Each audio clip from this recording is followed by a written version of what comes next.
আজি এনি লাইভৰ দৰ্শকসকলক লাইভ দেখুৱাম দৰঙৰ মহম্মদ আলী এমি স্কুলত অনুষ্ঠিত এনি লহৰৰ জনপ্ৰিয় অনুষ্ঠান। পৰিচালনা কৰিছে সাংবাদিক ৰিকি দাস আৰু আবুল হাছেমে।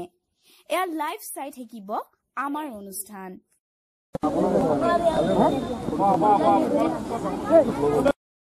এনি লাইভ টুডেৰ লহৰৰ জনপ্ৰিয়তা অৰ্জনৰ যোগেদি আমাৰ দৰং জিলাৰ খাৰুপেটীয়াৰ নিকটৱৰ্তী মহম্মদ আলী এমি স্কুলত আমি এতিয়া অৱস্থিত আছোঁ। আমাৰ লগত আছে অসমৰ জনপ্ৰিয় কৌতুক অভিনেতা ইজাজ আহমেদ। এতিয়া আপোনালোকে চাব পাৰিব এনি লাইভ টুডেৰ লহৰৰ যোগেদি আমাৰ অসমৰ জনপ্ৰিয় অভিনেতা ইজাজ আহমেদৰ তেওঁ কেনেকৈ কৌতুক অভিনয়ত ভৰি দিছে আপোনালোকে চাব পাৰিব। মোৰ সৈতে আছে ইজাজ আহমেদ। ইজাজ আহমেদে বৰ ধুনীয়া ধুনীয়া কৌতুক আৰু লগতে অভিনয় কৰি ভাল পায়। তেওঁ কৌতুক অভিনয় কৰি দেখুৱাব। আমাৰ এনি লাইভ টুডে যিসকল দৰ্শকসকল আছে তেওঁলোকলৈ আগবঢ়াইছোঁ।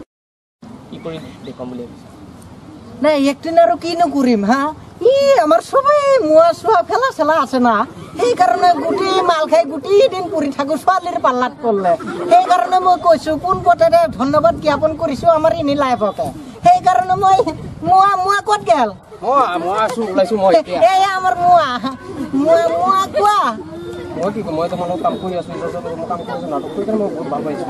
ঐ মোৱা মোৱা কোৱাচোন। ঐ মোৱা কোৱা বলটো তেৰি মোৱা কৰি আছো তুই আছে কোৱা বলটো কৈ আছো মই কৈ আছো তো তোমাক আমি বাপৰে বাৰ কাৰ পাল্লাত পৰলো গোটেই দিন ছোৱালী আৰু গোটেই দিন মাল খাই পৰি থাকা। তেৰি ৰচোন আগতে এটা কথা কওঁ। কোৱাচোন।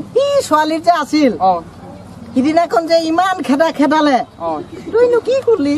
মই ছোৱালীৰ লগত কাম কৰি কেনে বহুত ভাল পাইছো। ছোৱালীটো এক্টিং কৰি বহুত ভাল পাইছে আমাৰ লগত। বাপৰে বাপ কিনো কয়। ৰচোন এটা কাম কৰো মই ছোৱালীজনী ফোন নম্বৰ আছে মিছ কল মাৰবি ঠিকছে জিঅ' নম্বৰ দি। জিঅ' নম্বৰ ফোন নহয় এতিয়া ৰিচিভ নকৰে। এতিয়া ইয়াৰচেল কামে নকৰে নহয়। এতিয়া ইয়াৰচেলটো বন্ধ হৈ গ'ল নহয়। এতিয়া ইয়াৰচেল বন্ধ হৈছে? ইয়াৰচেলটো বন্ধ হৈ গ'ল এতিয়া। বাপৰে বাপ হয় নেকি? ইয়াৰচেল বন্ধ হৈ গ'ল? ইয়াৰচেলটো এতিয়া বন্ধ হৈ গ'ল। কয় নেকি? হা ইয়াৰচেল বন্ধ হ'ল? বন্ধ হৈ গ'ল। এক কাম কৰ তই এয়াৰটেল আৰু ভোডাফোন চলা। মই এতিয়া জিঅ' চিমটো চলাম। মই এতিয়া জিঅ' চিম। ফেলা ক'ত? ফেলা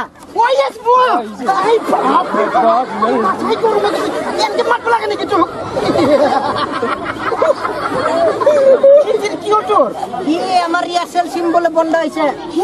মই যাত্ৰা পুৰি পৰা উঠছো আৰু মই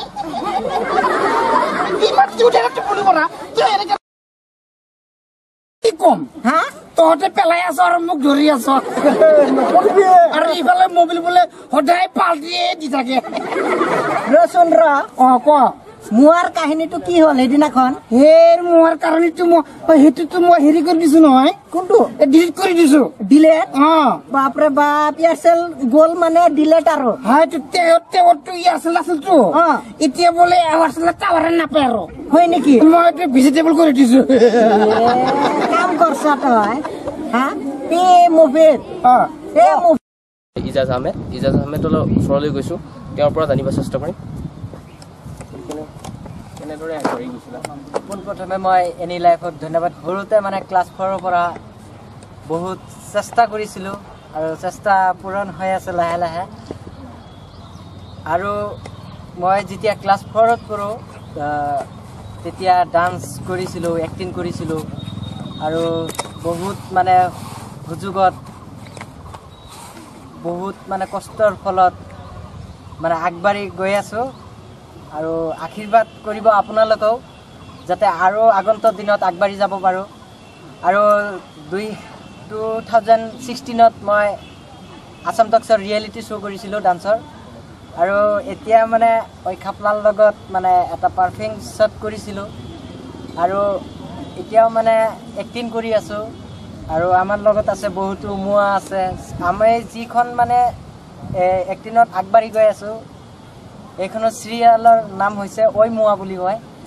আৰু আমাৰ লগত আছে ফেলা আছে, তাৰপিছত আছে আমাৰ মুকিল আৰু আছে আমাৰ মোৱা।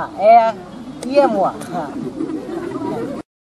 এটা বস্তু গম পালোঁ যে আমাৰ সমাজত কিছুমান কুপ্ৰথা বেয়া ভাৱ চলি আছে। যেনেকৈ মদাহী মদ খাইছে পুলিচে তেওঁলোকক বাধা দিবলৈহে আকৌ পুলিচৰ লগত সেই মদাহীৰ লগত মেনেজ হৈ গ'ল এনেকুৱা যিটো আমাৰ স্বভাৱ যিটো আমাৰ মানে চৰিত্ৰ এনেকুৱা ধৰণৰ থাকিলে আমাৰ সমাজখন আৰু নষ্ট হৈ যাব সেইকাৰণে আমি যোনে যিটো দায়িত্ব লৈছোঁ সেই দায়িত্ব যাতে আমি সুচাৰুৰূপে পালন কৰিব পাৰোঁ যিহেতু আৰক্ষী বিষয়াসকলক মোৰ এটা অনুৰোধ তেওঁলোকে যাতে পইচাৰ বিনিময়ত তেওঁলোকে যাতে এই বেয়া কামবিলাক কৰিব নিদিয়ে যাতে আমাৰ সমাজখনক অন্ধকাৰত লৈ নাযায় মই সেইটোৱে ক'ব বিচাৰিছোঁ আৰু এনি লাইফ টুডে কি ক'ব বিচাৰে মহম্মদ আলী এমই আৰু হাইস্কুলৰ তৰফৰ পৰা ধন্যবাদ দিছোঁ লগতে আমাৰ সেই নাটক গোষ্ঠী ঐ মোৱা এই অভিনেতাসকলক মোৰ ফালৰ পৰা এটা আন্তৰিক অভিনন্দন তেওঁলোকে যাতে আৰু ভালকৈ আগবাঢ়ি যাব পাৰে তেওঁলোকে যাতে সমাজত তেওঁলোকৰ নাম প্ৰতিষ্ঠা কৰে লহৰ অনুষ্ঠান আছিল